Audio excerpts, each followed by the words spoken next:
Penny. Let's talk about the Penny result, the Penny case in New York.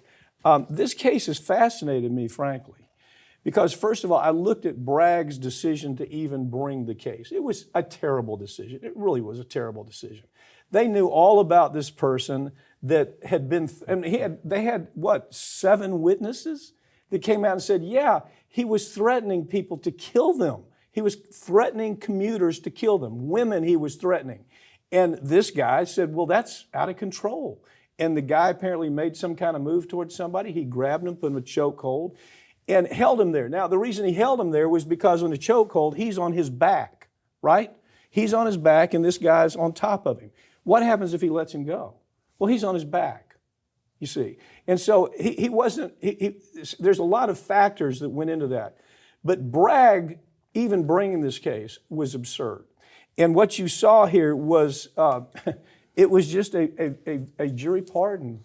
That's all it was, Farron, because they're tired of it in New York. You can't ride a commuter train. Right. Look, I do not think that this man was right to do the chokehold for 6 minutes. There are other methods of restraint. If this individual was in fact, threatening the other people, that part I have not seen. I had not seen that he was issuing direct threats. What I had read was that he was yelling people, he was confronting them, but talking about, I am hungry, I need food, I need help, I need these things. Very erratic, definitely not a safe situation. But if you're going to restrain that, you can restrain the arms. You can, especially once you have the guy, if other people, could maybe help, maybe you look up and say, hey, somebody, wrap the legs. Well, you saw them standing around, though. They were standing around him. Exactly. He's down on the floor and got people standing around not willing to help at all. It's New York. It's friggin' New York. That is kind of typical New York, everybody looking the other way. But this man didn't have to die. And that is always, my position on things, is that this person didn't need to die. Now, to your point about the jury, that I do not disagree with at all. I do think you've got a city that sees these stories not just on the national news, but they see things like this happen all the time. They know that, okay, there's this person on this side of the street.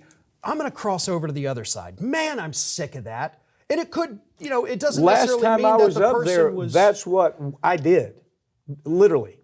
And I got to tell you, the people that should be on trial are the New York State officials that have let this system get so bad that the people are afraid they have to go to work. People have to go to work. They have to move around New York. They're afraid to use the commuter system because, it's almost every week you're hearing about some thug or, individual has mental problems or some drug addict. Now, whether or not it's as pervasive as it looks in the media, it looks pretty damn pervasive in the media. And maybe that's just a big lie, but I don't think so. And so this jury rebelled. And they rebelled against Bragg because Bragg was overreaching. Even the way he presented the case, the way that it was presented, was overreaching. And the jury's going, what the hell? The city won't clean this up. Bragg, you're part of the problem. Hochul, you're part of the problem because you haven't done anything about this for a decade. And even before her. So the point is this, at some point the jury says, enough. Well, and listen, the violent crime rate in New York has gone down. Those numbers are real. That's not opinion here. That's what's happened. But to the point of, we're looking at a city that, isn't it the wealthiest city on the planet? Yes, it is. They have more money than any other city in the world. Yeah. And you're going to tell me that they don't have the resources not to put the cops out there, because that's, we've talked plenty about how that can be dangerous too. Get some mental health professionals, more EMT type folks that are trained to recognize this and give these people hey, listen, come with us. We're not armed. We're not people that are going to hurt you. Let's go get you some help. Let's get them dealt with the way they need to be, get them the help they need, rather than just walking past them and saying, well, best of luck, everybody. Yeah, Farron, this guy had a long rap sheet. Okay, may have been his mental illness, could have been his drug addiction, but he had a long rap sheet, including violence against women, okay?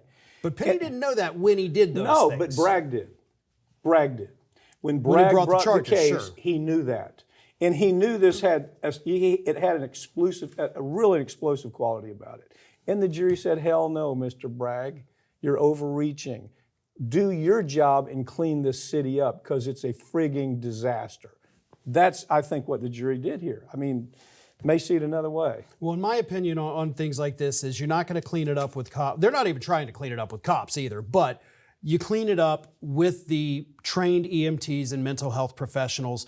You have the money, you have the resources to bring these kinds of people in, get them on the payrolls, get them out there to prevent incidents like this from happening. That's what I think needs to happen.